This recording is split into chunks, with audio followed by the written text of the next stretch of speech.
Tax से जुड़ी हर उलझनों को दूर करने के लिए लेकर हम हाजिर हैं आपका पसंदीदा शो टैक्स गुरु, जहां हम नियमों के दायरे में रहकर टैक्स बचाने के बेहतरीन तरीके आपको बताते हैं। नमस्कार, मैं हूं लक्ष्मण राय और इस वक्त हमारे साथ हैं जाने माने टैक्स एक्सपर्ट शरद कोहली साहब, जो हमारे साथ खुद स्टूडियो में। सर, आपका स्वागत है हमारे शो में। और आपको याद होगा कोहली साहब और हम लोगों ने कुछ एपिसोड पहले एक खास टॉपिक पे काफी लंबी चर्चा की थी। वो था कि पत्नी के साथ कैसे मिलकर टैक्स की देनदारी को कम कर सकते हैं, और उसके बाद कई सारे सवाल जवाब आने लगे। तो कोहली साहब ने ऐसे सवालों की लिस्ट तैयार की है और भी कई सारे नए टिप्स निकाल कर लाए हैं। तो कोहली साहब, हम लोग उस पर इस बार चर्चा करेंगे, तो कहीं जाइएगा नहीं, क्योंकि इस बार शो में आपको बताने वाले हैं रिटर्न फाइलिंग में गलती सुधारने का अभी भी है मौका, करदाता के लिए कितना है फायदेमंद। अगर मां ने अपनी संपत्ति बेचने से आई रकम में बेटी को दिया है हिस्सा, तो क्या बेटी पर भी बनेगी टैक्स देनदारी। और साथ ही सुलझाएंगे जीएसटी कंपोजिशन स्कीम में टैक्स देनदारी की उलझने। इन सारे मुद्दों पर बातचीत करेंगे, लेकिन जैसा कि शुरू में मैंने हिंट दिया था कि पत्नी के साथ मिलकर के किस तरह से आप टैक्स की देनदारी को कम कर सकते हैं, इस पे एक डिटेल में चर्चा करेंगे। कई सारे लोगों के सवाल भी आए हुए हैं, उस पर भी हम जवाब लेंगे कोहली साहब से। लेकिन कोहली साहब, शुरुआत इसी से कि पत्नी, वैसे हिंदू धर्म में हम लोग अर्धांगिनी कहते हैं, तो इनकम टैक्स के लिहाज से ये अर्धांगिनी शब्द कितना चरितार्थ होता है। अगर किसी प्रॉपर्टी को हम लोग बराबर का हिस्सा दे दे, ज्वाइंट होल्ड कर ले पत्नी के साथ, तो क्या टैक्स में भी राहत मिल सकती है? लक्ष्मण, पहली बात तो ये कि ये दोनों तरफ अप्लाई होता है। मतलब यही आप सिचुएशन पलट दें और पति साहब जो हैं वो भी ज्वाइंट हो जाएं, तो वो बिल्कुल सही कि आपने बता दिया मुझे। बिल्कुल, मैं इक्वालिटी में, जेंडर इक्वालिटी में बिलीव करता हूं, तो दोनों तरफ से बिल्कुल। मतलब तो ये है कि ज्वाइंट होल्डिंग, तो ज्वाइंट होल्डिंग में दो चीजें मैं बताता हूं जहां पर आपको रियायत मिलती है। जो लोग प्रॉपर्टी खरीदते हैं और जब वो उसको रजिस्टर कराने जाते हैं और जब आप स्टैंप ड्यूटी देते हैं, तो आपने ध्यान दिया होगा कि जब भी महिला का नाम आता है तो स्टैंप ड्यूटी का रेट कम हो जाता है। यानी कि आपने जब प्रॉपर्टी ज्वाइंट नाम में ली और उसमें अपनी पत्नी का नाम डलवा दिया, तो आपका स्टैंप ड्यूटी काफी हद तक पैसा बच जाता है। दूसरा, बहुत सारे बैंक्स, लक्ष्मण, अब हाउसिंग लोन पे जो इंटरेस्ट होता है उसमें अगर महिला का नाम साथ आ जाता है, यानी कि पति पत्नी दोनों का नाम आ जाता है, तो वो इंटरेस्ट रेट्स में भी रियायत मिल जाती है। तो ये दो जगह तो सीधा सीधा मुझे रियायत मिलती है और अच्छी खासी रियायत ये लक्ष्मण बन जाती है। बिल्कुल, चूंकि आपने जब स्टैंप ड्यूटी की बात की, तो मैं कई बार खबरें पढ़ता हूं कि अलग अलग अथॉरिटी अपने यहाँ सर्कल रेट बढ़ा देते हैं, जिससे स्टैंप ड्यूटी भी एक अच्छी खासी रकम होती है। इसमें कई बार सवाल यह था कि पहला नाम किसका दें। मान लिया अर्निंग जो है सो पति है, तो पहला नाम पत्नी को दें या फिर पहले नाम किसी का भी, उससे कोई फर्क नहीं पड़ता है? अब लक्ष्मण, फर्क नहीं पड़ता है। पहले पत्नी का हो, अंग्रेजी में तो कहावत होती है लेडीज फर्स्ट, तो लेडी का पहले दे दीजिए, अपना रख दीजिए, एक ही बात है, उससे इतना फर्क नहीं पड़ता। वो कोई फर्क नहीं पड़ता। तो ये आपने बताया कि स्टैंप ड्यूटी है और होम लोन के इंटरेस्ट में आपको छूट मिलती है, लेकिन अगर टैक्स के लिहाज से कहें, इनकम टैक्स के लिहाज से, तो क्या वहां भी हम ज्यादा टैक्स बचा सकते हैं? जी हाँ लक्ष्मण, कम से कम 3 सेक्शन में आपको बता देता हूं जहां पर आप पति पत्नी दोनों एक ही चीज पर दोनों के दोनों टैक्स का बेनिफिट ले सकते हैं। क्योंकि यहाँ टैक्स लिमिट सीमाएं हैं, इन्वेस्टमेंट किया उसकी, तो आपके लिए सीमा डबल हो जाती है। हाउसिंग लोन सेक्शन 24, बहुत कम लोग जानते होंगे कि जब पति पत्नी दोनों के नाम हाउसिंग लोन है, तो दोनों के दोनों 2 लाख रुपए तक की जो एग्जेम्पशन है, दोनों के दोनों ले सकते हैं सेक्शन 24 में। पहले तो आपकी 2 की 4 लाख हो जाती है। दूसरा, एटीसी की 1.5 लाख की है, उसमें प्रिंसिपल रीपेमेंट भी एटीसी में आता है। जो भीड़ भाड़ वाला एटीसी है, वो प्रिंसिपल रीपेमेंट पति पत्नी दोनों ले सकते हैं। और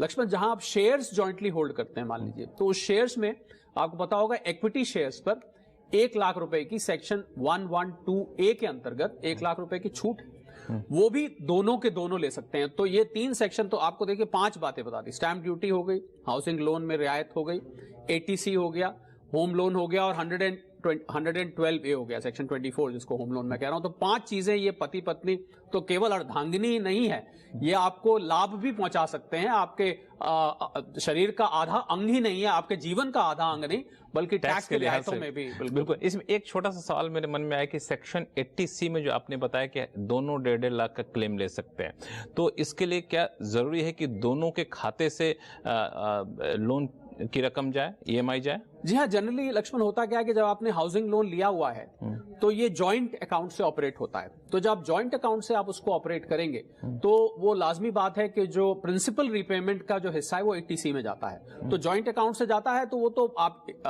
पत्नी दे रही है या पति दे रहे हैं, वो एक ही बात है, वो दोनों के खाते में अपने आप ही अपोर्शन हो जाता है। नहीं, दोनों अर्निंग होनी चाहिए। जी बिल्कुल, नहीं, दोनों को एटीसी का लाभ मिलने के लिए एलिजिबल होने चाहिए। बिल्कुल। तो ये सारे फायदे हैं। तो जब आप प्रॉपर्टी खरीद रहे हैं तो अगर आप पत्नी है तो पति का भी नाम जुड़वा दीजिए, अगर पति है तो पत्नी का भी नाम जुड़वा दीजिए। इस तरीके से आप टैक्स का फायदा भी उठा सकते हैं और अच्छी खासी बचत कर सकते हैं। चलिए शुरू करते हैं सवाल जवाब का सिलसिला।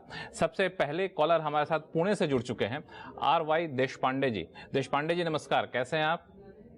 नमस्ते सर, भगवान की दया है, आपकी दुआ है और कोहली साहब से बात हो रही है, बात पूरे 100 करोड़ की। अरे और क्या चाहिए? बिल्कुल, बहुत बहुत अच्छा लगा, आपने हम दोनों का हौसला बढ़ाया है और ऐसे ही हम लोग का हौसला बढ़ाते रहिए। बताइए क्या उलझन है आपकी? सर अभी तो आपने अच्छा, कोहली साहब ने अच्छा डिस्क्रिप्शन दिया है। अभी मेरा सवाल ये है सर कि मेरे मिसेस के नाम पे शेयर है, उसमें सेकंड नेम मेरा है। अच्छा। हाँ, तो डिविडेंड तो उनके ITR में जाता है पूरा। अभी वो मुझे बेचने हैं, वो उसकी अमाउंट शायद 7-8 लाख से ऊपर जाएगी, तो उसमें 1-1 लाख का जो एग्जम्पशन है हम दोनों को मिल सकता है क्या? जी हाँ, देशपांडे साहब ने देखिए हम जो बात कर रहे थे ना लक्ष्मण, उसमें थोड़ा सा तड़का लगा दिया। तड़का कैसे मैं बता देता हूँ आपको, क्योंकि हमने अर्धांगिनी की बात करी, हमने 2 डबल बेनिफिट की बात करी, इसमें एक परंतु है और यही देशपांडे साहब का मेरे ख्याल मुझे लग रहा है कहीं सवाल निकल गया। अगर आपने पत्नी को गिफ्ट किया है देशपांडे साहब वो शेयर्स, तो जब गिफ्टेड शेयर्स हैं और पत्नी की स्वयं की अर्निंग में से नहीं है या उनकी पिन मनी में से नहीं है, तो फिर हम निरंतर जिक्र करते रहते हैं सेक्शन 64 का, जिसमें क्लबिंग की हम बात करते हैं कि अगर पत्नी की सेल्फ अर्न इनकम या पिन मनी नहीं है तो फिर वो पति की इनकम में जाके क्लब हो जाती है। तो इस बात का ध्यान रखिएगा। आपने पूछा 112 अलग अलग मिल सकता है कि नहीं मिल सकता।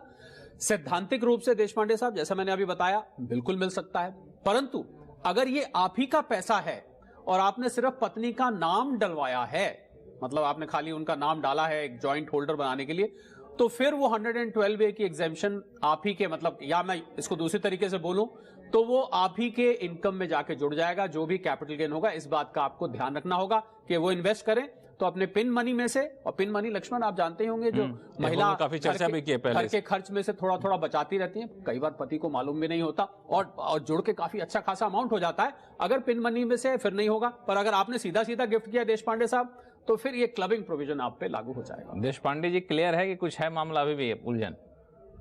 ये मेरे पिताजी ने उनको दिए थे।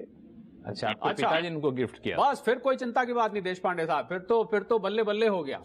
तो बिल्कुल, तो आप चिंता नहीं करिए, किसी भी तरह के आपको उलझन लेने की जरूरत नहीं है। चलिए लेते हैं अगला सवाल। नवनीत सिन्हा जी का ईमेल आया है।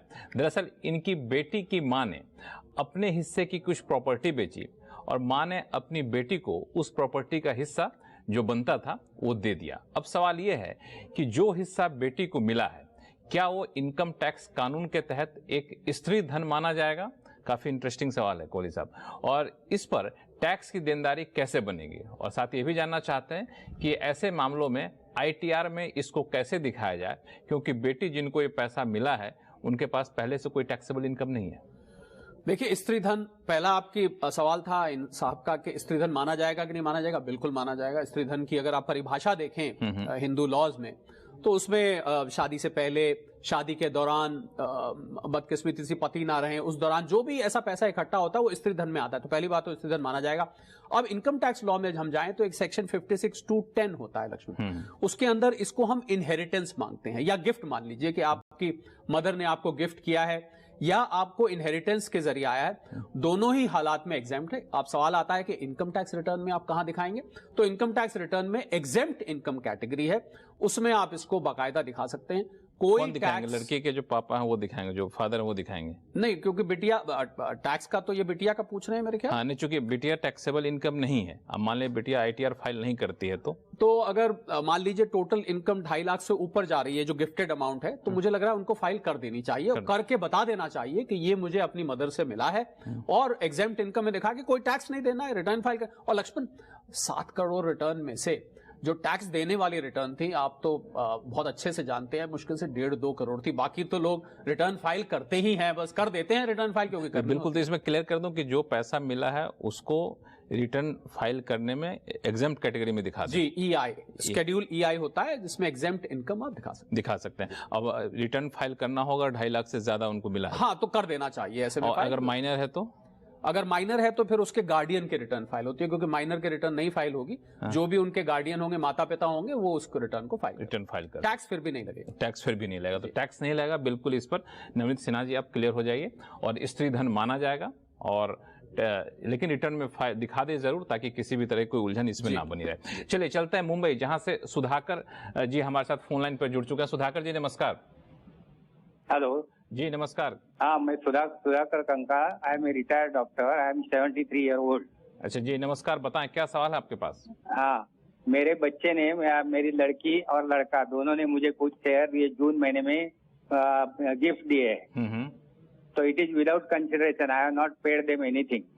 तो उनके लिए कैपिटल गेन टैक्स लगेगा, ऐसा ब्रोकर बोलता है। अच्छा। तो ऑफ मार्केट ट्रांजेक्शन हुआ है, तो ब्रोकर ने बोला कि लड़का और लड़की दोनों को ये लगेगा, कैपिटल गेन टैक्स लगेगा। तो close relative, that is they are my son and daughter, and they have gifted me. तो उसके लिए कैपिटल गेन लगेगा क्या उनको? I have not paid them any single पैसा। जी डॉक्टर सुधाकरन, बिल्कुल आपने सवाल बहुत अच्छा पूछा है। उन्होंने आपको दिया है, पहली बात तो उनका शेयर्स आपको देना गिफ्ट माना जाएगा सेक्शन 56(2)(10) में, और रिलेटिव्स के बीच में गिफ्ट एग्जेम्प्ट है। अब सवाल उठता है कि कैपिटल गेन लगेगा कि नहीं लगेगा। देखिए, उन्होंने आपको बेचे तो है नहीं, इसका कैपिटल गेन आप अपने ब्रोकर साहब को बताइएगा। इसका कैपिटल गेन जब लगेगा जब आप इसको प्रॉफिट पर बेचेंगे। ध्यान रखिएगा, जब आप इसको प्रॉफिट पर बेचेंगे। अब सवाल ये उठता है लक्ष्मण यहां पर, और डॉक्टर साहब भी ध्यान से सुन ले, कि इसकी कॉस्ट ऑफ एक्विजिशन क्या होगी। तो कॉस्ट ऑफ एक्विजिशन डॉक्टर साहब इसकी होगी जो आपके बेटे या बेटी ने इसके लिए पे किया था, यानी कि उनकी जो कॉस्ट ऑफ एक्विजिशन है वो आपकी कॉस्ट ऑफ एक्विजिशन बन जाएगी। इसको बोलते हैं कॉस्ट टू प्रीवियस ओनर, जो इनकम टैक्स में रूल है।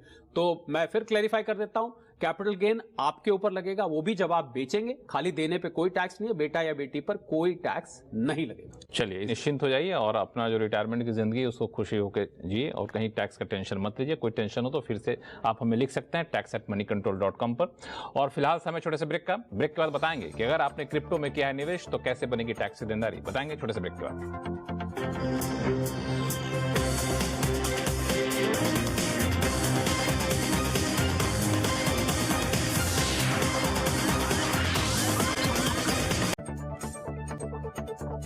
ब्रेक के बाद एक बार फिर से आपका स्वागत है। आप देख रहे हैं टैक्स गुरु, और हमारे साथ हैं जाने माने टैक्स एक्सपर्ट शरद कोहली साहब, खुद स्टूडियो में यहाँ पे हैं। कोहली साहब, हम लोग तो ऐसे उम्मीद करते हैं कि हमारे टैक्स गुरु को जितने भी दर्शक हैं उन सब लोगों ने समय पर रिटर्न फाइल कर लिया होगा, और सही रिटर्न फाइल किया होगा, क्योंकि हम लोग बहुत ज़्यादा जागरूक करते भी रहते हैं। लेकिन आंकड़े ये बताते हैं कि करीब 17 लाख टैक्स पेयर्स ऐसे हैं जिन्होंने पुराने इनकम टैक्स रिटर्न को फाइल किया या फिर अपडेट किया है। तो मुझे लगता है बहुत सारी संख्या है जो फाइल करना चाहते हैं अपडेटेड रिटर्न। तो पहला सवाल तो किन किन लोगों के लिए सुविधा है? लक्ष्मण, जो आपने आंकड़ा दिया, मैं उस आंकड़े में एक और पहलू जोड़ देता हूं कि 1300 करोड़ रुपए का टैक्स इस जरिए आया। इसको हम सेक्शन 139(8)(a) जो नया सेक्शन आया, जिसको अपडेटेड रिटर्न कहते हैं। 2 साल तक आप कर सकते हैं, यानी कि असेसमेंट ईयर खत्म होने के 2 साल पीछे आप जाके अपने रिटर्न को कर सकते हैं। कब कर सकते हैं?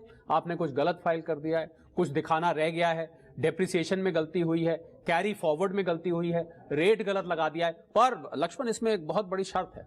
शर्त यह कि रिटर्न अपडेट तभी होगी अगर ऊपर की तरफ ग्राफ होगा। अब ऊपर की तरफ ग्राफ का क्या मतलब अगर डिपार्टमेंट को फायदा हो रहा होगा, यानी कि ऊपर टैक्स जा रहा होगा, तभी आप फाइल कर सकते हैं। तो हम पहले भी बता चुके हैं एक बार कि पहले साल में आप 25%, दूसरे साल में 50% आपको एक्स्ट्रा टैक्स इसमें जमा कराना पड़ सकता है। बहुत सारे लोगों ने इसका फायदा उठाया है, और मुझे लग रहा है ये एक इनकम टैक्स का ऐसा नया सेक्शन आया जो कि करदाताओं के लिए वरदान बन के आया। वरना अगर ये इनकम लक्ष्मण रह जाती तो आप सोचिए कि उस पर कितना बड़ा टैक्स, इतनी बड़ी पेनल्टी देनी पड़ती है। तो बिल्कुल, मतलब रिटर्न फाइल कर सकते हैं, लेकिन जो शर्तें बताई वो शर्तें उनको पूरी होनी चाहिए। और खास बात है कि रिटर्न फाइल करने के बाद आपको ऊपर टैक्स की देनदारी बननी चाहिए। इनकम टैक्स डिपार्टमेंट को कुछ फायदा हो रहा हो तभी आपको रिटर्न फाइल करने की ये सुविधा मिलेगी। चलिए लेते हैं एक सवाल जो हमारे पास है। जैन साहब का सवाल है, और ये NK जैन है, फरीदाबाद से हमारे साथ फोन लाइन पर जुड़ चुका है। जैन साहब नमस्कार, क्या सवाल आपके पास?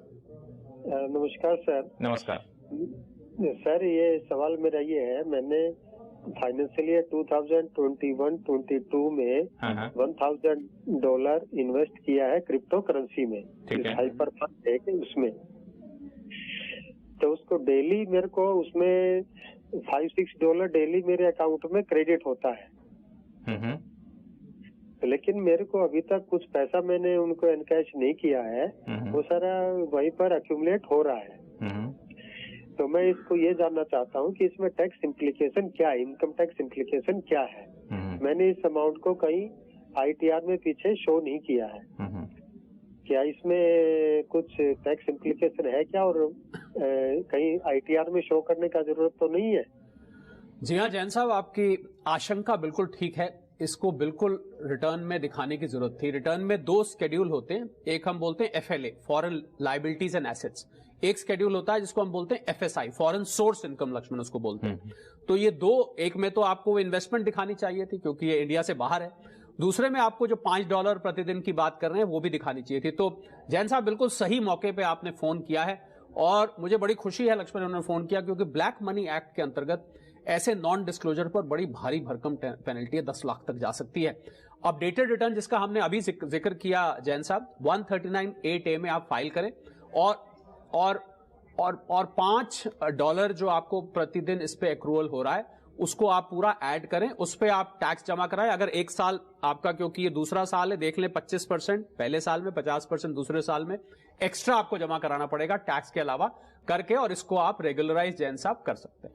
तो जैन साहब ये मौका है आपके पास और कई लोगों ने किया भी, 17 लाख से ज्यादा लोगों ने किया है, तो आप भी इसका फायदा उठा सकते हैं। कोई कंफ्यूजन तो नहीं है, लेकिन आपने अच्छा किया कि आपने समय पर फोन कर लिया, वरना आपको काफी अच्छी खासी पेनल्टी देनी पड़ सकती है। जैन साहब क्लियर है सब कुछ? मैंने सर ये रिवाइज रिटर्न फाइल कर दूं फाइनेंशियल ईयर 21-22, 22-23?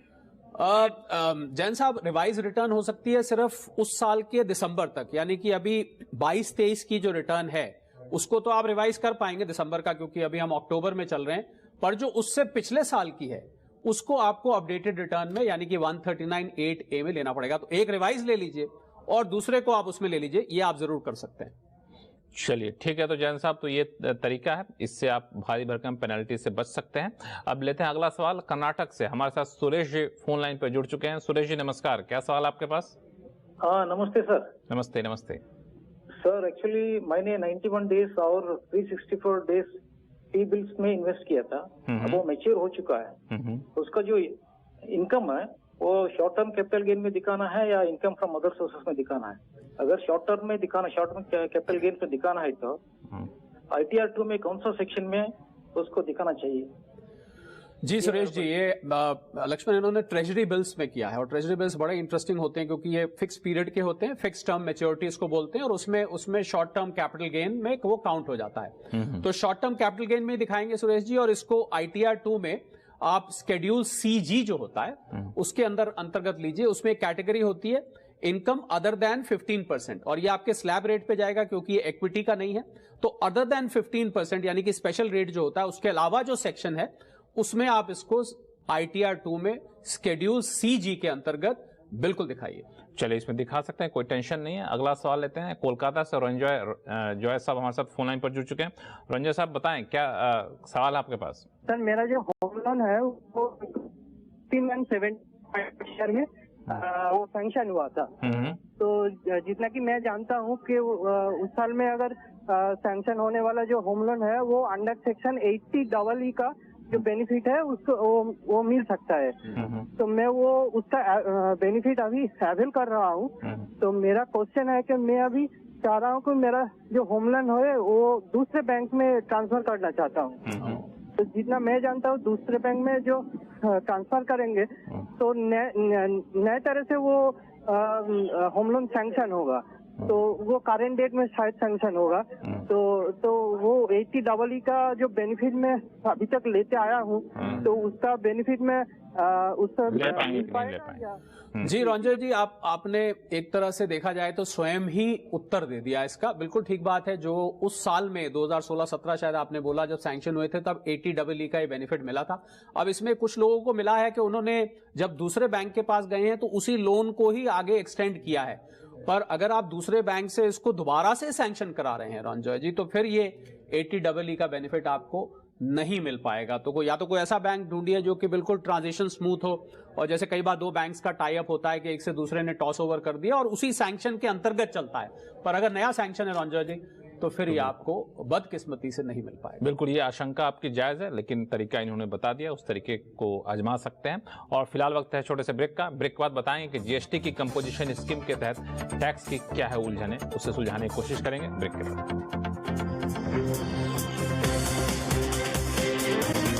ब्रेक के बाद एक बार फिर से आपका स्वागत है। आप देख रहे हैं टैक्स गुरु और आपके सवालों का जवाब देने के लिए हमारे साथ हैं स्टूडियो में जाने माने टैक्स एक्सपर्ट शरद कोहली साहब। और अब तक हम लोगों ने कोहली साहब बात की इनकम टैक्स की, अब बात कर लेते हैं जीएसटी की। तो इस पर एक सवाल हमारे पास आया है दिल्ली से, पार्थ साहब हैं जो कि फोन लाइन पर जुड़ चुके हैं। पार्थ साहब नमस्कार, बताएं क्या सवाल आपके पास?